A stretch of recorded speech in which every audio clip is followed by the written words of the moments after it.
as we approach the end of the year, many of us are starting to feel the strain of burnout and fatigue.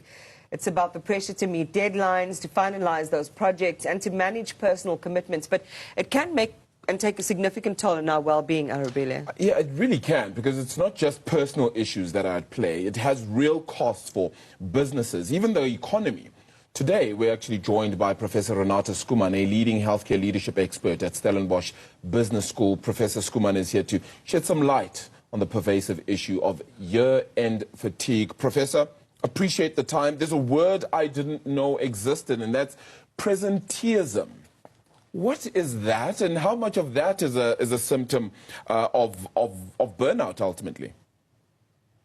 So the initial way that presenteeism was coined was it is absenteeism, but only in your mind, if we can explain it that way. So people often think in terms of mental health disorders or burnout, people are ill and absent from work, therefore absenteeism.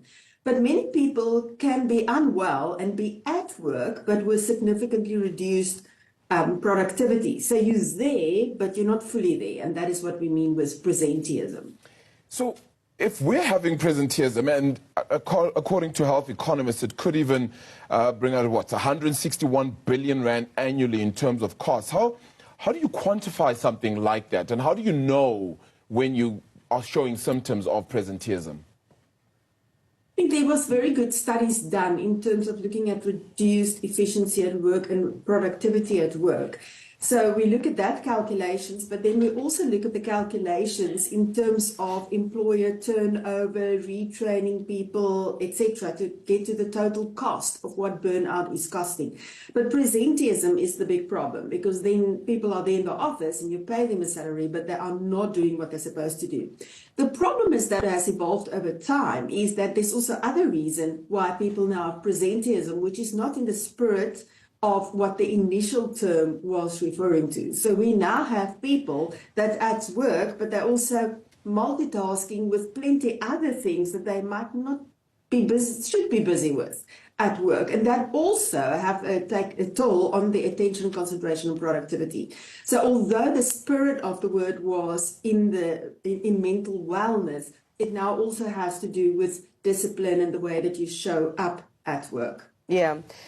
Renata, talk to us about the symptoms of burnout. And we know that a lot of us who are at work, still feel perhaps a little bit lucky to have a job in an economy that's contracting all the time. We have the desire to please our employers because we don't want to be the weak one and the weak link in the chain, so we want to overperform sometimes. It's taking a toll. I want you to share with us what that toll looks like, and also what it looks like in our bodies that creates limbic hijack, that keeps us in a state of paralysis even when we're present at work. I think it's very important to distinguish between burnout and fatigue. The term burnout is used very loosely these days. Some of us are just really tired, and that is okay. And if you're tired and you rest, you will feel better after a good night's sleep or after a weekend off or after a holiday. Burnout is something completely different. It is when there is chronic, sustained stress and there is not healthy behavior to counteract that impact on our body. And then we have that cortisol release, as you referred to. And how it then presents is with depersonalization. So you detach from work and you detach from your colleagues. It's sort of like, just leave me alone. But also emotional and mental exhaustion. So it doesn't matter how much you rest, you're still exhausted. And then thirdly, also the decreased productivity or accomplishment. So you work harder and harder, but you achieve less and less. Now, if you have a combination of that factors, that is what we call then burnout. It does have mental, cognitive, and physical symptoms. We can look at the emotional symptoms of irritability. You can even start to feel depressed or very anxious. Cognitive symptoms refer to an inability to concentrate and to pay attention and to take rational decisions. And then the physical symptoms, which can range from aches and pains and headaches, gastrointestinal problems, sleeping disturbances, and so forth. Now, the important thing is people often go through fatigue, don't take care of themselves, don't rest, go into burnout, and then somewhere along the line, a general practitioner would book them off for an extended period of time, but there's no recovery plan in place. For burnout, there needs to be a treatment and recovery plan. And then the people present to the psychiatrist or the psychologist down the line when it's already a full-blown adjustment disorder or depression or anxiety. Please tell us what a recovery plan looks like for the individual. I mean, we'll get to the workplace because, you know, whether bosses are even aware and whether they have the ability to help with that recovery is a separate thing, I guess. But what does, you know, a successful recovery plan look like today? The very first thing is prevention is better than cure. We always know if you take better care of yourself, you can weather that impact better because you replenish yourself. We like cell phones. You can't, if you wait till your cell phone is dead, it's not going to work. If you just put it on the table to rest, it's not going to charge. You actually have to plug it in. And that's where the proper self-care is crucial, both in prevention but also in recovery. So you need to look at proper sleep, exercise, diet, socializing, avoiding substances, spirituality, managing your screen time. So all of those aspects is crucial, as I mentioned, prevention, but also in the recovery phase. Also in the recovery phase, it is crucial that you do get professional assistance. As I mentioned, by the time people have full-blown symptoms of burnout, they usually already actually have an adjustment disorder or depression where medication might be indicated and therapy is definitely indicated. And together, part of that recovery plan is also then occupational therapy involvement, where we can look at ways of communicating with the employer as well and look at the job description and look at workplace accommodations. How can we improve the situation? Otherwise, it's a vicious spiral that just recur and recur and recur. However, being absent from work, being booked off, actually makes the problem more. The return to work success decrease the longer you're off work. And then we have to remember that work is usually protective because it gives you meaning in your life. Even if you work only for a paycheck and don't like your job, you still get a salary, which today, as you mentioned, it is a privilege also to be able to take part actively in the economy. So it's going to have to be then a whole need to redesign performance management within the workplace, because if that's not done correctly, you're bound to then burn out no matter how good you feel about your job. Absolutely. And I think many employers over the past couple of years have really realized the importance of taking care of their people's health. The problem is employees have swung the pendulum where they were really just, I can say that they see themselves almost as victims at this stage, and the onus is being placed on the employer only to take care of the employee, and it has to be a shared responsibility. Employers have to put strategies in place. They have to take care. They have to put boundaries in place. There should be SOPs in terms of, for example, technology use, of after-hours communication, of work hours, and so forth. But at the same time, the employee should share in that responsibility. You can't put the onus on your employer and you do not take care of yourself. One of the things that I definitely see more and more in my practice and also at the business school is where people complain about the overload and they have too much work and they don't get through their work and they have to take work home.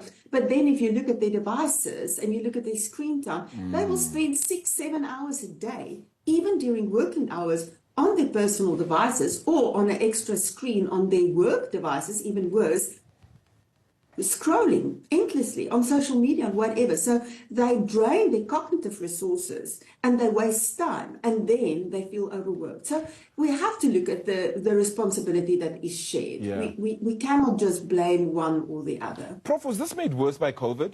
And I only say that because we felt like we could be at home, we could be more productive at home, and now having to go back to the office, and some offices now requiring people to be at work even more than usual. Maybe there's sort of a dissonance that's happening between where you were and where you are. There's various streams. I think COVID really helped to bring mental health to the fore. So that was the big positive. And that's also where the whole conversation around corporate mental health and employer responsibility really got traction. So that was a positive. Not everyone flourished in a working from home environment because not everyone is disciplined or have the ability to put the boundaries in place. And we did get used, the positive, to the flexibility, yes. And now people need to commute, and commute takes a lot of time.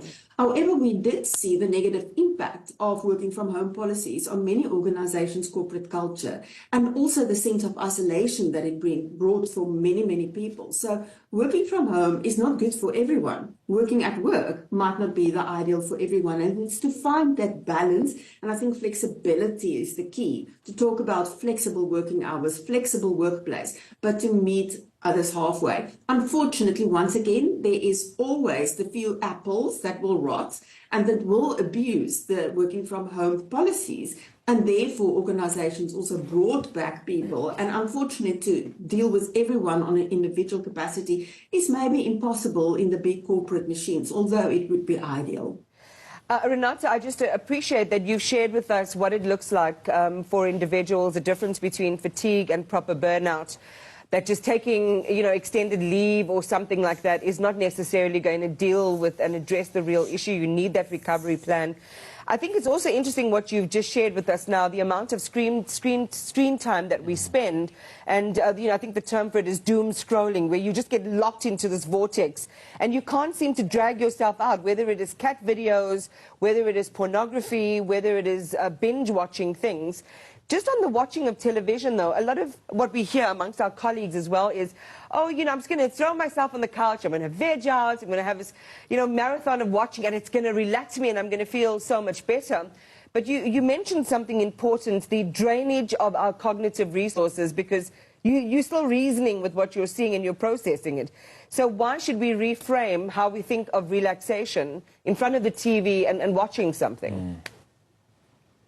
We know that we are living in an attention economy, so all these platforms really compete for our attention. And recent studies show that up to 50% of adults feel that our attention spans have shrunk. And we feel that the younger generation, 66% of us feel that our children or the new generation are even worse off in terms of their attention span. Now, the scientific studies show that our attention span has not really shrunk, but we have more divided attention. We open so many tabs, and people will lie in front of the TV and be on a device.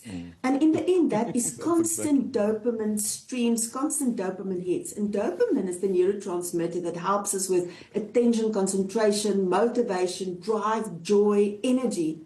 All the things that's missing when we complain about burnout.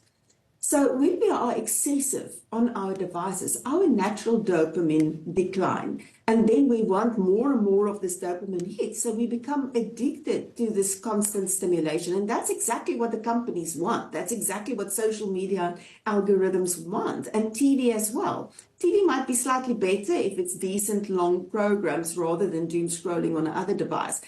But we need to understand what is the impact then on our mental and our physical and emotional health. And it's ironic, what I see in practice is that people that prefer to relax on the couch in front of the TV are the same people that then complain, but I don't have time for exercise. But just going for a daily walk, just being outside every day a little bit can help you to lift your dopamine levels again. So we need to be very selective in terms of how do we invest our time. And also, in that time period, how do we choose to invest our attention resources? I was watching an ad once, it reminds me in South Africa, where someone said, every time I get the urge to exercise, I just lie down until the feeling passes. Okay, so a lot of people have exercise aversion. I also think it's important what you say is dopamine is a really good thing. When it's triggered naturally, in natural amounts, it's a good thing for human beings. But you're seeing the natural dopamine deposits declining in these artificial environments. Okay, so for some of us who might not have access to a recovery plan, who might not have access to any technical expertise, what are some of the simple ways that our viewers who, what time is it? Well, they would be at work already now. What are things that they can do to address their burnout if they feel that this is what they have?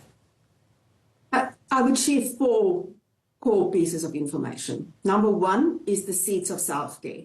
And I have many conversations about this before, and you can access easily seeds online. If you Google seeds and Skuman, my name, it's sleeping, exercise, educate, diet, socialize, spirituality, and screen time management. So that is the first kernel. The second one is discipline. The third one, boundaries. And the fourth one, access professional help. I will quickly say something about discipline and boundaries. we need to be disciplined in making decisions to put boundaries in place. We need to be disciplined, for example, having digital detox days, digital detox hours. When we enter the house, put down your screen or your device, charge it in a central station, do not allow devices in the bedroom, and set timers on your device to limit the amount that it cut out if you exceed a certain amount, which in adults shouldn't be more than 2 hours a day max, other than your work screen time, obviously. And then also to be healthy role models for our children and to replace endless scrolling and online devices with other activities, board games, conversations, outside activities.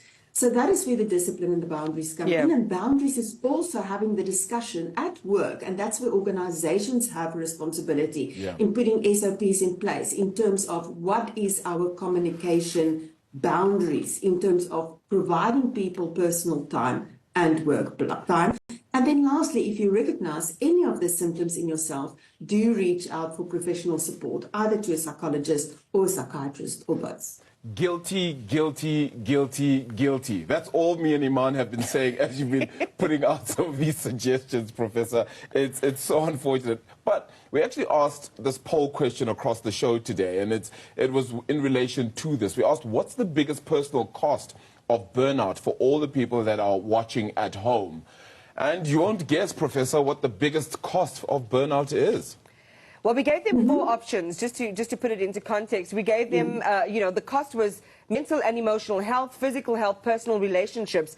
But the biggest vote, 70%, went to career and finances. So the thing that's giving you burnout is the thing that's suffering the most, which was really ironic to us.